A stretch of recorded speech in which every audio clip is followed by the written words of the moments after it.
नमस्कार दोस्तों, लक्ष्मी ट्यूटोरियल में आप सभी का स्वागत है। पर्यावरण पारिस्थितिकी से आज फिर कुछ महत्वपूर्ण प्रश्नों को तैयार किया है मैंने, और ये जैव विविधता चैप्टर से है। तो चलिए शुरू करते हैं। पहला प्रश्न है, मार्सुपियल्स प्रजातियों में शामिल है। मार्सुपियल्स प्रजातियों में शामिल है कंगारू, कोआला, पासम, वोम्बैट। तो हमें बताना है इन प्रजातियों में कौन कौन से शामिल है। तो उपरोक्त सभी यानी कंगारू, कोआला, पासम और वोम्बैट ये सभी इस प्रजाति में आती हैं। और ये प्रजातियां हैं कि ये ऑस्ट्रेलिया और न्यू गिनी के आसपास के द्वीपों में पाए जाते हैं। और इनका सबसे बड़ी विशेषता है कि इनके जो शिशु होते हैं उनको जन्म देने के बाद ये क्या करते हैं कि इनके पेट के पास एक थैलीनुमा स्थान होता है, पाउच जैसा, और उसी में अपने बच्चों को रखते हैं। तो इनमें मार्सुपियल्स प्रजातियों में कौन कौन से हो गए? कंगारू, कोआला, पासम और वोम्बैट, ये सभी होंगे, उपरोक्त सभी। चलिए अगला प्रश्न देखते हैं। निम्नलिखित कथनों पर विचार कीजिए। अंडे देने वाले स्तनधारी अन्य स्तनधारियों की समस्त प्रजातियों की तुलना में विकास के क्रम में निचले स्तर पर होते हैं। ये कह रहे जो अंडे देने वाले स्तनधारी हैं वो जो और स्तनधारी होते हैं उनकी तुलना में इनका जो विकास क्रम होता है बहुत निचले स्तर का होता है अंडे देने वाले स्तनधारियों का। ये यानी कि अंडे देने वाले स्तनधारी केवल ऑस्ट्रेलिया, तस्मानिया, न्यू गिनी के उन आवासीय क्षेत्रों में पाए जाते हैं जहां अन्य स्तनधारी जीव अतिक्रमण नहीं करते हैं। ये दूसरा कथन है। तीसरा है, ये एक छिद्रीय जीव है। इनके भी बाल, विकसित डायाफ्राम, विकसित हृदय, मामरी ग्लैंड, मस्तिष्क, बाहरी कान एवं त्वचा में स्वेद और तैलीय ग्रंथियां पाई जाती हैं। चौथा है, वर्तमान में इनकी प्रजातियों में केवल 2 जीव जीवित हैं, वरत चंचू या डक विल्ड प्लाटिपस तथा स्पाइनी एट इंटर। ये 2 जीव ही विकसित हैं, डक विल्ड प्लाटिपस और स्पाइनी एट ईटर। तो हमें बताना है कि इसमें से असत्य कथन कौन सा है, इसमें से सत्य कौन सा है। तो उपरोक्त सभी इसमें से सत्य हैं। ये अंडे देने वाले स्तनधारी अन्य स्तनधारियों की तुलना में इनका जो विकास क्रम होता है वो बहुत ही निचले स्तर का होता है। ये ऑस्ट्रेलिया, तस्मानिया और न्यू गिनी के आसपास के क्षेत्रों में पाए जाते हैं जहां पर और अन्य जीवधारियों का, स्तनधारियों का अतिक्रमण ना हो। ये एक छिद्रीय जीव होते हैं। इनके भी बाल होते हैं, विकसित डायाफ्राम होता है, विकसित हृदय होता है, मेमोरी ग्लैंड, मस्तिष्क और बाहरी कान और त्वचा में स्वेद और तैलीय ग्रंथियां भी पाई जाती हैं। वर्तमान में इनकी 2 ही जो है जीव जीवित है। कौन कौन से? डक बिल्ड प्लाटिपस और स्पाइनी एट ईटर, ये 2 जीव ही जीवित है। तो ये सभी बिल्कुल सही है, उपरोक्त सभी। चलिए अगला प्रश्न देखते हैं। उभयचर प्रजातियों के संदर्भ में निम्न कथनों पर विचार करें। पहला कथन है, ये मत्स्य एवं सरीसृप के बीच की प्रजाति है। ये मत्स्य और सरीसृप के बीच की प्रजाति है। ये स्थल एवं जल दोनों क्षेत्रों में रहने में सक्षम है। उभयचर प्रजातियों के संदर्भ में हमें कुछ कथन दिए गए, उस पर विचार करना। पहला कथन ये था कि ये मत्स्य और सरीसृप के बीच की प्रजाति है और ये स्थल और जल दोनों जगह रहने में सक्षम है। दूसरा है, इसके शरीर पर बाल तथा नाखून पाए जाते हैं। त्वचा अति ग्रंथिमय एवं चिकनी होती है। तीसरा है, ये फेफड़े और गलफड़े दोनों से श्वसन कर सकते हैं तथा इनके 4 पैर जो कि झिल्लीदार होते हैं। चौथा है, ये एक साथ कई अंडे देते हैं। ये बहुत ही जहरीले होते हैं। ये एक साथ कई अंडे देते हैं और ये जहरीले बहुत ज्यादा होते हैं। ये उभयचर प्रजातियों के बारे में कुछ कथन दिए गए थे, हमें बताना है कि क्या इनमें से कौन कौन से कथन सही हैं। तो ये बिल्कुल सही है कि मत्स्य और सरीसृप के बीच की जो प्रजातियां होती है उभयचर प्रजातियां होती हैं। ये स्थल और जल दोनों क्षेत्रों में रहने में सक्षम होते हैं। इनके शरीर पर बाल तथा नाखून नहीं पाए जाते। क्यों? और ये कह रहा है कि पाए जाते हैं, इसलिए ये वाला कथन ही गलत हो गया, क्योंकि इनके शरीर पर ना तो बाल पाए जाते हैं, ना ही नाखून, और ना ही इनमें पंख पाया जाता है। इनकी जो त्वचा होती है बहुत ही ग्रंथिमय और चिकनी होती है। तो अगर इनकी त्वचा बहुत चिकनी होगी तो उस पर बाल होगा तो वो चिकनी हो ही नहीं सकती। तो इसलिए ये वाला कथन गलत है। और बाकी सभी सही है कि ये फेफड़े और गलफड़े दोनों से श्वसन करते हैं और इनके चारों पैर जो कि झिल्लीदार होते हैं और एक साथ ही कई अंडे देते हैं और बहुत ही जहरीले होते हैं। इनका एग्जाम्पल देखा जाए तो वो मेढक आता है। चलिए अगला देखते हैं। पक्षी और सरीसृपों में अंतर बताइए। पक्षी और सरीसृप होते हैं, उनमें अंतर बताना है। पक्षियों के पंख विकसित होते हैं जबकि सरीसृप के शरीर पर शल्क होता है। ये पहला कथन है। दूसरा है कि पक्षी समतापी होते हैं, सरीसृप असमतापी होते हैं। तीसरा है पक्षियों में कान की बजाय कर्ण छिद्र होता है, सरीसृपों के विकसित कान होते हैं तथा ये पैर विहीन होते हैं या इनके 4 पैर होते हैं। ये कह रहा है पक्षियों के कान की वजह उनमें कर्ण छिद्र होता है, एक मतलब छिद्र बना होता है, और सरीसृपों को कह रहा है कि इनके विकसित कान होते हैं और इनके पैर या तो ये पैर विहीन होते हैं या फिर इनके 4 पैर होते हैं। सरीसृप के बारे में ये बोल रहा है। और चौथा कथन है पक्षी अंडा देते हैं जबकि सरीसृप जंतुओं में आंतरिक निषेचन होता है और ये प्रायः अंडे देने वाली प्रजाति है। हमें इसमें से असत्य कथन का चयन करना है। और कौन सा असत्य है? तीसरा। क्यों? क्योंकि पक्षियों के कान की बजाय कर्ण छिद्र होता है और सरीसृपों में भी छिद्र ही होता है क्योंकि उनके विकसित कान नहीं होते हैं। ये पैर विहीन या 4 पैर वाले होते हैं। ये बिल्कुल ठीक है। और इसमें सिर्फ इस वजह से ये कथन गलत है क्योंकि ये कह रहा है कि सरीसृपों में विकसित कान होते हैं। विकसित कान बिल्कुल नहीं होते, वहां पर क्या होता है, इनमें भी जो है कर्ण छिद्र होता है। तो पहला, दूसरा और चौथा सही है, तीसरा ही गलत है। हमें सत्य कथन का चयन करना था। चलिए अगला देखते हैं।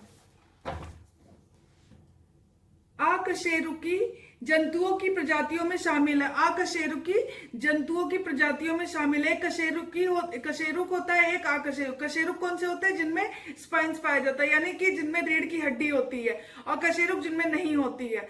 तो जंतुओं में कौन कौन से शामिल है देखते हैं। Arthropoda, Annelida, mollusc, निमोटोड्स।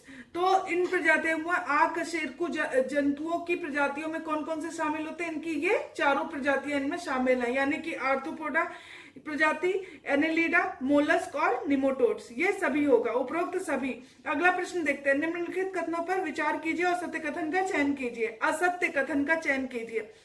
आर्थ्रोपोडा प्रजाति की श्रेणी में तिलचट्टा, मच्छर, मक्खी, झींगा और केकड़ा आदि आते हैं। आर्थ्रोपोडा में कौन कौन से आते हैं? तिलचट्टा, मच्छर, मक्खी, झींगा और केकड़ा। दूसरा है एनेलिडा का शारीरिक भाग 2 टुकड़ों में विभाजित होता है तथा आंतरिक अंत पूर्णता विकसित होता है। ये कह रहा है कि आंतरिक अंग जो होता है वो पूर्णता विकसित होता है। जोंक, केचुआ आदि इस प्रजाति के जीव हैं। एनेलिडा का शरीर जो होता है वो 2 टुकड़ों में विभाजित होता है और इनका जो आंतरिक अंग होता है वो पूर्णता विकसित होता है। जोंक और केचुआ आदि इसी के प्रजाति के जीव हैं, एनेलिडा प्रजाति के। तीसरा है मोलस्क मुलायम एवं लचीले होते हैं। इनका बाहरी आवरण कठोर होता है। ये 2 प्रकार के होते हैं, एक जमीन पर रहते हैं, दूसरा जल में।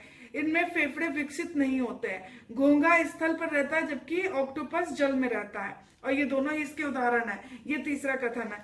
चौथा है कि निमोटोड्स समूह के जीवों का शरीर लंबा और सकरा होता है। ऊपर की त्वचा एपिडर्मिस कहलाती है। ये विषम परिस्थितियों में अपने शरीर की क्रियाओं को रोकने में सक्षम होते हैं, और जब जो है क्या कहते हैं अनुकूल परिस्थितियां होती हैं तो वो अपने जो उनकी क्रियाएं होती हैं उसको दोबारा से वो करने लगते हैं, यानी वो क्रियाशील हो जाती हैं। और वैसे जब विषम परिस्थितियां होती हैं तो अपने शरीर की क्रियाओं को वो रोकने में सक्षम भी होते हैं।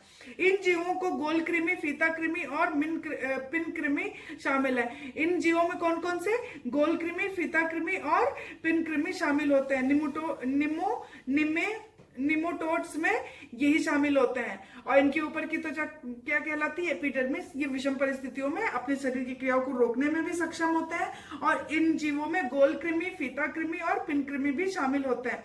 हमें इसमें से असत्य कथन का चयन करना था। और कौन सा असत्य है? तीसरा।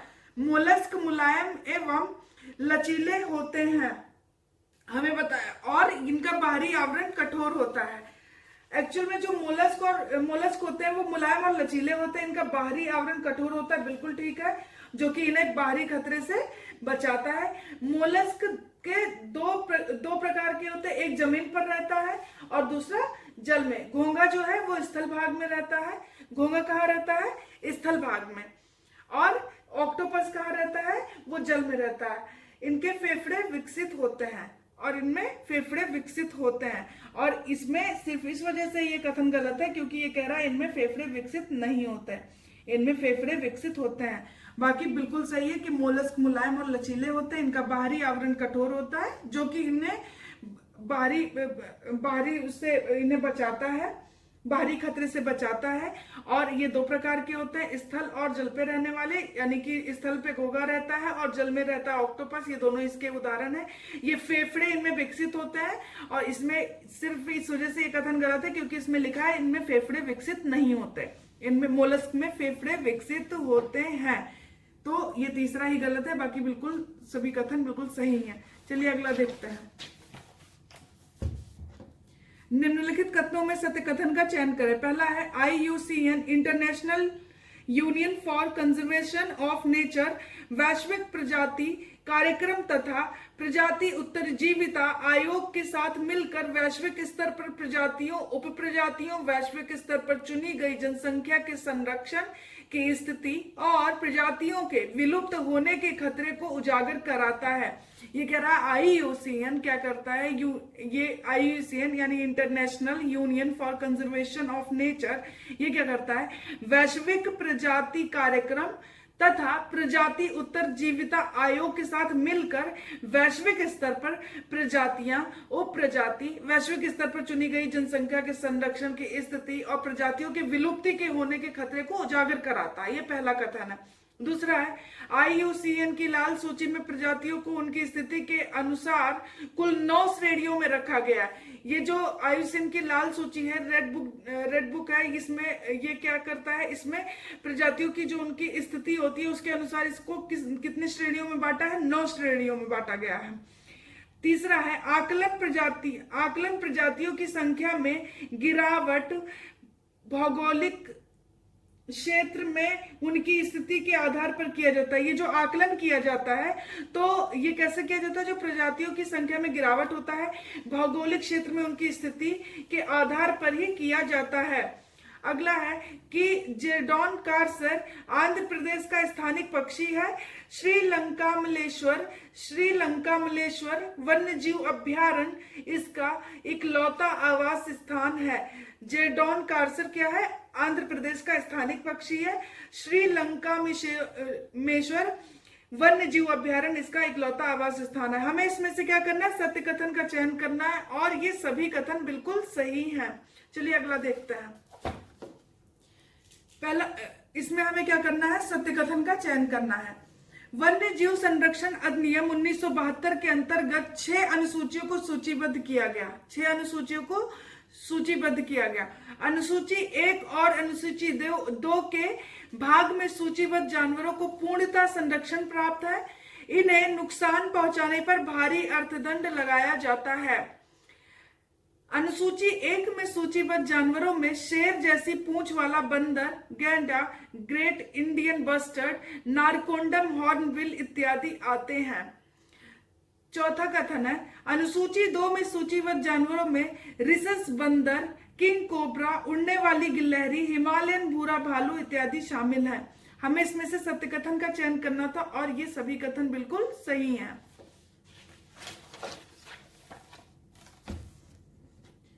सुर्रा से आप क्या समझते हैं? सुर्रा से आप क्या समझते हैं? ट्राइपोनोसोमा इवैसी प्रोटोजोआ प्रजाति द्वारा जनित बीमारी है। दूसरा है ये पशुओं में मक्खियों के माध्यम से फैलती है। तीसरा है वर्ष 1958 से 60 में इस बीमारी से बड़ी संख्या में जंगली गधों की मृत्यु हो गई थी। चौथा है जंगली गधे तिब्बत के पठार, चीन, उत्तरी पाकिस्तान, नेपाल, सिक्किम, लद्दाख में पाए जाते हैं और ये शाकाहारी होते हैं। हमें बताना है कि इसमें से कौन सा कथन सत्य है, और ये सुर्रा से रिलेटेड था। तो ये सभी कथन सही है कि सुर्रा एक बीमारी है जो कि ट्राइपेनोसोमा इवैसी प्रोटोजोआ प्रजाति द्वारा जनित बीमारी है।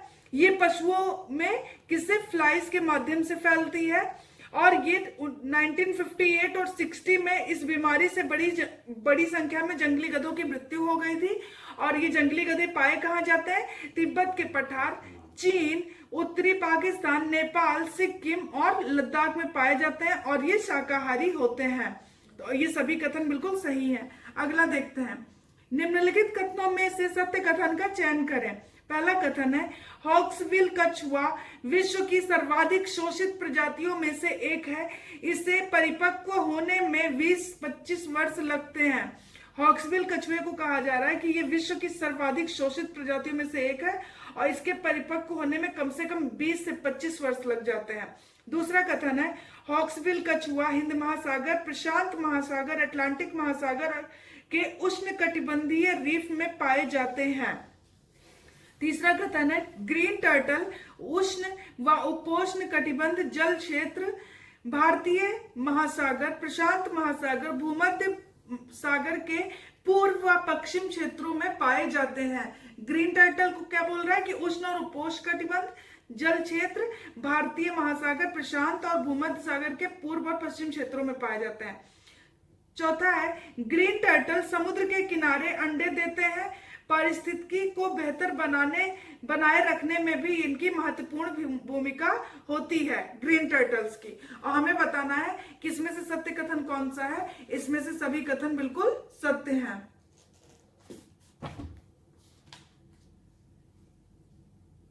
हमें इसमें से सत्य कथन का चयन करना है। चलिए देखते हैं। बाघ अवैध शिकार तथा मानव वन्य जीव संघर्ष के कारण संकट में है। भारत में बाघ संरक्षण के लिए वर्ष 1973 में प्रोजेक्ट टाइगर शुरू किया गया। वर्ष 2018-19 में हुई बाघ जनगणना के अनुसार बाघों की संख्या बढ़कर 2967 हो गई है। कुंडाना चूहा केवल भारत के उष्ण कटिबंधीय शुष्क पर्णपाती वन क्षेत्रों में पाए जाते हैं। ये रात्रि को क्रियाशील तथा कभी कभी घोंसला भी बनाते हैं। हमें इसमें से बताना है कौन सा कथन सत्य है, और ये सभी कथन बिल्कुल सत्य हैं। अगला है, देखते हैं कौन सा सही सुमेलित है। पिग्मी हॉग मानस वन्य जीव अभ्यारण्य, घड़ियाल चंबल अभ्यारण्य उत्तर प्रदेश, संगाई केबुल लामजाओ राष्ट्रीय उद्यान, उड़ने वाली गिलहरी नामदफा राष्ट्रीय उद्यान। हमें बताना है कौन सा सही सुमेलित है, और ये सभी बिल्कुल सही सुमेलित है। पिग्मी हॉग विश्व का सबसे छोटा जंगली सुअर है, पिग्मी हॉग, और ये मानस वन्यजीव अभ्यारण्य जो कि असम में है वहां पे पाया जाता है। घड़ियाल चंबल अभ्यारण्य उत्तर प्रदेश, संगाई केबुल लामजाओ राष्ट्रीय उद्यान, और इसको क्या कहते हैं, डांसिंग डियर भी बोला जाता है। और जो ये है उड़ने वाली गिलहरी, ये नामदफा राष्ट्रीय उद्यान। तो ये सभी बिल्कुल सही सुमेलित है। चलिए अगला प्रश्न देखते हैं। निम्नलिखित कथनों पर विचार करें, और ये हमें बताना है, कुछ कथन दिए गए, हमें बताना है किसके संदर्भ में है। यह पश्चिमी घाट का स्थानिक पशु है जो कर्नाटक, केरल और तमिलनाडु में पाया जाता है। ये पश्चिमी घाट का स्थानिक पशु है जो कर्नाटक, केरल और तमिलनाडु में पाया जाता है। दूसरा कथन है, ये मनुष्य के संपर्क से बचते हैं तथा सदाबहार चौड़ी पत्ती वाले मानसूनी वनों में रहते हैं। शेर जैसी पूंछ वाला बंदर, नीलगिरी ताहर, सुनहरा लंगूर, इंडियन गैजल। तो ये शेर जैसी पूंछ वाला जो बंदर है, यही इसी के बारे में ये कथन था कि ये पश्चिमी घाट का स्थानिक पशु है और ये कर्नाटक, केरल, तमिलनाडु में पाया जाता है। ये मनुष्यों के संपर्क से बचता है और ये सदाबहार चौड़ी पत्ती वाले मानसूनी वनों में रहता है। नीलगिरी ताहर, सुनहरा लंगूर, इंडियन गैजल के बारे में भी थोड़ा जान लेते हैं। इंडियन गैजल जो है ये ईरान, पाकिस्तान और भारत के जो शुष्क मैदान होते हैं यानी मरुस्थल वगैरह, यहाँ पाया जाता है। और ये सबसे छोटा एशियाई मृग है, सबसे छोटा एशियाई मृग है इंडियन गैजल। और ये बिना पानी के बहुत लंबे समय तक जीवित भी रह सकता है, ये भी इसकी बहुत बड़ी विशेषता है। और जो है ये नीलगिरी जो ताहर है, ये तमिलनाडु का राजकीय पशु है, ये सबको पता है। ये ताहर की उपजातियों में सबसे बड़ा है। नीलगिरी ताहर जो है वो इसकी जो उपजातियां हैं उनमें सबसे बड़ा ये है नीलगिरी ताहर। सुनहरा लंगूर ये वेस्ट आसाम, त्रिपुरा, भूटान यहाँ पाया जाता है। ऊंचे पेड़ों पर रहना पसंद करता है, सामान्यतः समूह में ही चलता है ये। चलिए अगला प्रश्न देखते हैं।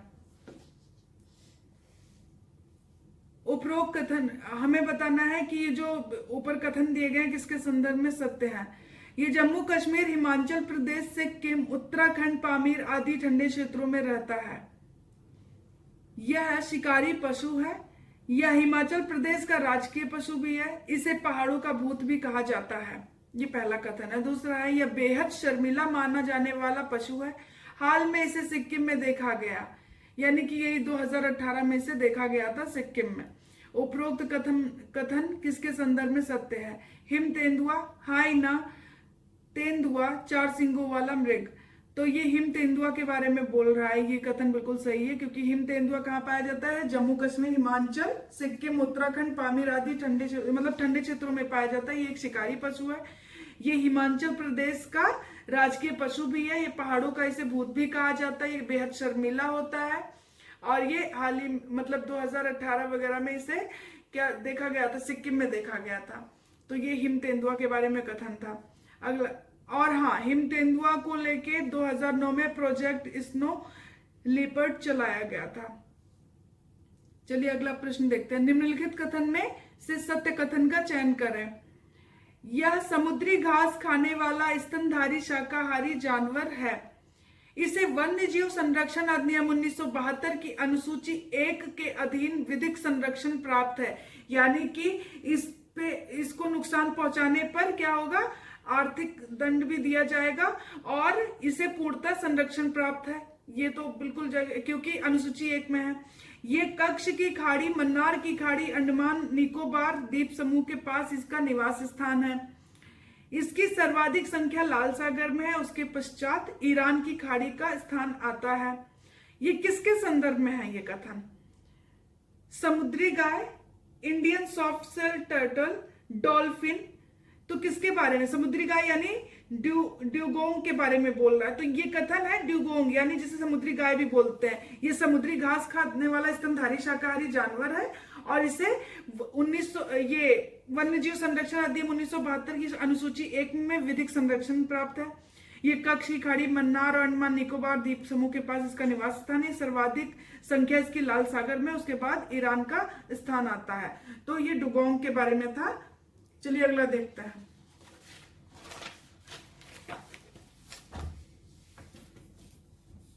निम्नलिखित में से सत्य कथन का चयन करें। अब भारत में यह प्राकृतिक रूप से नहीं पाया जाता है। पहला कथन है कि अब, यानी कि पहले पाया जाता था, अब ये भारत में प्राकृतिक रूप से नहीं पाया जाता, किंतु अफ्रीका व ईरान के कुछ भागों में अभी भी पाया जाता है। यह विश्व का सबसे तेज दौड़ने वाला स्थलीय पशु है। हमें इसमें बताना है कि किसके बारे में ये कथन कहा गया है। तो ये चीता के बारे में कहा गया है। चीता क्या है? ये भारत में अब प्राकृतिक रूप से नहीं पाया जाता है, लेकिन अफ्रीका और ईरान के कुछ क्षेत्रों में ये अभी भी पाया जाता है। ये विश्व का सबसे तेज दौड़ने वाला स्थलीय पशु है। निम्नलिखित में से सत्य कथन का चयन करें। एशियाई शेर प्राकृतिक रूप से सिर्फ भारत में पाया जाता है। गिर नेशनल पार्क इसका प्रमुख आवासीय क्षेत्र है। दूसरा है, हाल में कैनाइन डिस्टेम्पर वायरस के कारण लगभग 25 शेरों की मृत्यु हो गई।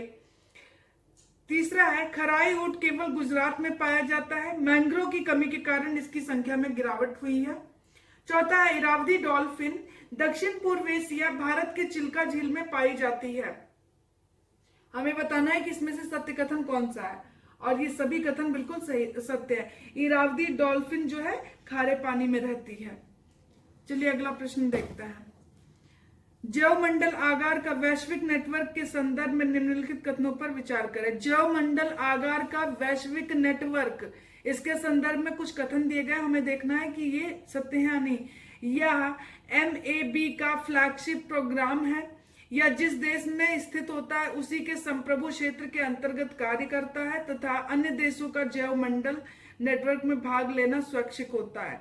यानी अन्य और देशों को बाध्यता नहीं है, उनकी इच्छा पर है कि वो इसमें भाग ले सकते हैं। दूसरा कथन है, इसका उद्देश्य विश्व के समस्त शामिल देशों के सहयोग के द्वारा जैव विविधता एवं प्राकृतिक पर्यावरण, भूभाग, जलीय भाग, समुद्री पारितंत्र का सतत विकास एवं संरक्षण करना है। विश्व के सभी देशों के बीच संबंधित मुद्दों पर वार्तालाप किया जाता है। इसका दृष्टिकोण सभी देशों की सांस्कृतिक एवं सामाजिक योग्यता को बदलते वैश्विक परिदृश्य में स्वीकार करना एवं गुणात्मक सुधार कर सतत विकास लक्ष्यों को हासिल करना है। हमें इसमें बताना है सत्य कौन सा है। पहला, दूसरा और चौथा सत्य, तीसरा गलत है। क्यों? क्योंकि विश्व के सभी देशों के बीच संबंधित मुद्दों का वार्तालाप किया जाता है, ये नहीं। विश्व के जो शामिल सभी देश है उनको, विश्व के सभी देश नहीं, विश्व के शामिल सभी देशों के बीच संबंधित मुद्दों पर वार्तालाप किया जाता है। तो इसलिए ये तीसरा कथन गलत है, बाकी पहला, दूसरा और चौथा बिल्कुल सही है। जैव मंडल आगार का वैश्विक नेटवर्क, इससे संबंधित ये कथन था और ये इसमें से पहला, दूसरा और चौथा सही था। पहला कथन है, वर्ष 1976 में यूनेस्को की टास्क फोर्स द्वारा जैव मंडल आगार के क्षेत्रीय प्रतिमान यानी ये जो होता है वर्ष 1976 में यूनेस्को की टास्क फोर्स द्वारा जैव मंडल आगार के क्षेत्रीय प्रतिमान का प्रस्ताव रखा गया था। ये पहला कथन है। दूसरा है, क्रोड क्षेत्र सबसे अधिक संरक्षित माना जाता है, यह राष्ट्रीय उद्यान भी हो सकता है। इसमें सरकारी अधिकारियों कर्मचारियों को छोड़ सबका प्रवेश वर्जित होता है। तीसरा कथन है, बफर क्षेत्र क्रोड के चारों ओर का क्षेत्र है। इसका उपयोग कृषि, मत्स्य उत्पादन और जंगल, मनोरंजन, शिक्षा, प्रशिक्षण आदि के साथ साथ अनुसंधान, परंपरागत उपयोग, पुनर्वास के लिए किया जाता है। ये तीसरा कथन है। चौथा है, संक्रमण मंडल या सहयोग का क्षेत्र है। इसका कार्य शोधकर्ताओं, प्रबंधकों, स्थानिक लोगों के मध्य परस्पर सहयोग के द्वारा पर्यावरण एवं विकास में घनिष्ठ संबंध स्थापित करना है। हमें बताना है कि इसमें से कौन सा कथन सत्य है। तो पहला तो बिल्कुल सही है कि वर्ष 1976 में यूनेस्को की टास्क फोर्स द्वारा जैवमंडल आगार के क्षेत्रीय प्रतिमान का प्रस्ताव रखा गया था। क्रोड क्षेत्र सबसे अधिक संरक्षित माना जाता है, यह राष्ट्रीय उद्यान भी हो सकता है और इसमें सरकारी अधिकारियों और कर्मचारियों को छोड़कर और सभी का प्रवेश वर्जित होता है। दूसरा है, प्रवेश क्षेत्र क्रोड के जो बाहर का क्षेत्र, यानी ये क्रोड हो गया, इसके बाद का जो क्षेत्र होता है ये होता है बफर जोन। और ये क्या होता है, ये इसका उपयोग इसमें कृषि, मत्स्य उत्पादन, जंगल, मनोरंजन, शिक्षा, प्रशिक्षण आदि के साथ साथ अनुसंधान, परंपरागत उपयोग के और पुनर्वास के लिए किया जाता है। सबसे बाहरी क्षेत्र होता है, ये होता है संक्रमण मंडल। यह जो है क्या है, यह सहयोग का क्षेत्र होता है और इसमें शोधकर्ताओं, प्रबंधकों, स्थानिक लोगों के मध्य परस्पर सहयोग के लिए इसको पर्यावरण और विकास को घनिष्ठ संबंध स्थापित करना है, इसका कार्य है ये। तो ये सभी कथन बिल्कुल सही हैं। अगला है, राष्ट्रीय उद्यानों में किसी भी प्रकार के अधिवास और मानवीय गतिविधियों की अनुमति होती है। राष्ट्रीय उद्यानों में किसी भी प्रकार के अधिवास और मानवीय गतिविधियों की अनुमति होती है, यह पहला कथन है। वन्य जीव अभयारण्य में जानवरों को चराने या लकड़ी आदि इकट्ठा करने की अनुमति तो होती है, परंतु कुछ अपवादों को छोड़कर मानवों का बसना प्रतिबंधित होता है। तीसरा कथन, राष्ट्रीय उद्यानों की घोषणा राज्य सरकार जबकि वन्य जीव अभयारण्य की घोषणा केंद्र सरकार करती है। चौथा, एक राष्ट्रीय उद्यान को अभयारण्य घोषित नहीं किया जा सकता, लेकिन अभयारण्य को राष्ट्रीय उद्यान घोषित किया जा सकता है। जैवमंडल आरक्षित और जैवमंडल आगार क्षेत्र के बाहरी क्षेत्रों में मानव को बसने और परंपरागत कार्यों को करने की अनुमति होती है। हमें इसमें से बताना है कि कौन सा असत्य है। पहला और तीसरा असत्य है। क्यों? क्योंकि राष्ट्रीय उद्यानों में किसी भी प्रकार के अधिवास और मानवीय गतिविधियों की अनुमति नहीं होती है, बिल्कुल भी नहीं होती है। और तीसरा क्यों गलत है? क्योंकि एक राष्ट्रीय उद्यान को अभयारण्य घोषित नहीं किया जा सकता। और क्या कह रहा है कि एक राष्ट्रीय उद्यान को अभयारण्य घोषित, लेकिन अभयारण्य को राष्ट्रीय उद्यान घोषित किया जा सकता है। ये बिल्कुल ठीक है, लेकिन गलत क्या है कि ये कह रहा है कि राष्ट्रीय उद्यान की घोषणा राज्य सरकार करती है और वन्य जीव अभयारण्य की केंद्र, इन दोनों की घोषणा राज्य सरकार ही करती है, इसमें केंद्र सरकार नहीं करती है, राज्य। इसीलिए ये तीसरा कथन गलत है। क्यों? क्योंकि दोनों की घोषणा स्टेट गवर्नमेंट करती है और केवल आदेश और निर्देश देकर करती है, और जबकि इसके सीमा में जब कोई परिवर्तन होता है तो राज्य विधानमंडल को संकल्प पारित करना होता है। तो इसलिए पहला और तीसरा ही गलत है, क्योंकि राष्ट्रीय उद्यानों में किसी भी प्रकार का अधिवास और मानवीय गतिविधियों की अनुमति नहीं होती। आज के लिए इतना ही। Thank you so much. अगर आपको वीडियो अच्छा लगता है तो आप लाइक और सब्सक्राइब करें। Thank you.